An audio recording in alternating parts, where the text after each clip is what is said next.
Welcome to The Explainer. So today, we're going to tackle something huge, writing a research paper in English. For so many people, it's a source of major anxiety. But our goal here is to help you flip that, to find your footing and feel a real sense of authority in your own work. Okay, so here's our game plan. First, we'll talk about why this is such a common challenge. Then, we'll unpack the secret blueprint for most papers. It's called IMRAD. After that, we'll get into the nitty-gritty of tense and sentence structure. Then, talk about finding your voice. And finally, we'll cover the awesome tools and support systems that have your back. All right, first things first. Let's just get this out in the open. Writing a research paper is hard, like really hard. And you are definitely not alone in feeling that way. It's a huge struggle for everyone. But it's especially tough if you're a non-native English speaker. You're not just dealing with complex science, you're also trying to master a whole new set of language rules on top of it all. You see this question on the PhD subreddit, and wow, it just hits home, right? It's such a simple, honest question, but it captures a feeling that pretty much every academic, from grad students to seasoned pros, has felt at some point. It's this universal feeling of being totally overwhelmed. And look, this isn't just about the stress of getting published. The pressure can get so intense that, as this person on the LabRat subreddit puts it, it can make you start losing faith in academia. It can literally make you question if you even belong. That's some serious weight right there. And this is a really big one. A huge part of the problem isn't just about your grammar. It's about trying to fit into an academic culture that sometimes seems to reward using complicated jargon instead of just saying what you mean. It can make science feel totally walled off and impossible to understand, even for other scientists. Okay, but what if there was a map for all this chaos? A kind of universal blueprint that could take this intimidating process and break it down into a clear, logical structure. Well, there is. It's called IMRAD. That stands for Introduction, Methods, Results, and Discussion. Seriously, think of it as the secret code to scientific papers. It's the underlying structure for almost every research article out there. Once you learn it, organizing your own thoughts and research becomes so much easier. So, what is this magic formula? It's really just 4 simple questions in a logical order. You start with your introduction. What was the question you were trying to solve? Then methods. How did you go about trying to answer it? Next, results. What did you actually find? And finally, the discussion. Okay, so what does it all mean? That's it. It turns a huge, scary task into 4 manageable steps. All right, so we got the big picture structure. Now let's zoom in and get into the nitty-gritty. We're going to tackle 2 of the biggest hurdles in the English language that trip up pretty much everybody: verb tenses and sentence structure, also known as syntax.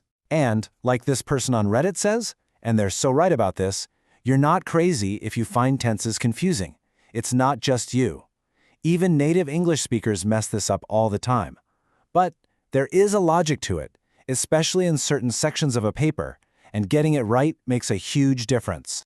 Okay, check this out, because this is a really cool little trick for your methods section. When you're describing a standard accepted procedure, how something is normally done, you use the present tense. A section is inserted. But when you describe what you did in your specific experiment, you switch to the past tense. A section was inserted.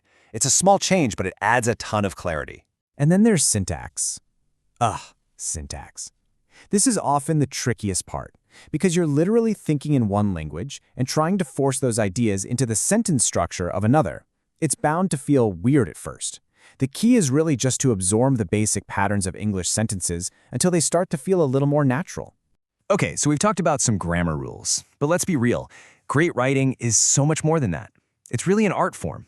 And the main goal of that art, in science, is actually pretty simple. It all comes down to clarity. I absolutely love this quote from the Bates College Writing Guide. Fuzzy writing reflects fuzzy thinking. It's so true. When you push yourself to write clearly, you're actually forcing yourself to think clearly. If you find you can't explain something simply, it might be a sign you need to understand it a bit better yourself. Which leads us right to this question. Are you falling into the big word trap? You know, the idea that you have to use super complex, multi-syllable words to sound smart. Most of the time, that just makes your work confusing and puts up a wall between your ideas and your reader. And this Reddit user just nails it. The main job of a scientific paper isn't to be a beautiful piece of literature. Your #1 job is to get information from your brain to your reader's brain as clearly and efficiently as possible. That's it. It's not about sounding like Shakespeare, it's about being understood. So you're probably asking, okay, great, but how do I get that feel for the language? And the best advice is simple: read. But, and this is a big but, don't just read academic papers. Read novels, read essays, read well-written journalism. That's how you really start to absorb the rhythm and flow of the language. All of this might still sound like a lot, but here's maybe the most important takeaway of all. You are not in this alone. You don't have to do this all by yourself. There's an entire ecosystem of support out there waiting for you. Let's start with the tech. You've got an entire digital toolkit at your fingertips. Things like Grammarly or the free Tool Pro Writing Aid are amazing for catching mistakes. Citation tools save you from hours of painful formatting. And of course, plagiarism checkers are an absolute must. But it's not just about software, you know? The whole scientific community is actually starting to change for the better on this. More journals are offering editing services, conferences are setting up mentorship programs, and more funding agencies are realizing that language support is crucial. Even your reviewers, they're there to help make the science better.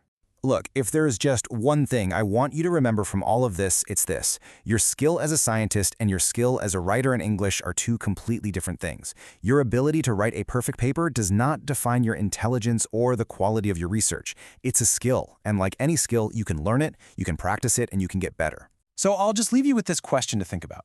What would happen if we all started to see language not as a barrier, not as a test you have to pass to get in, but as a bridge, a tool for collaboration?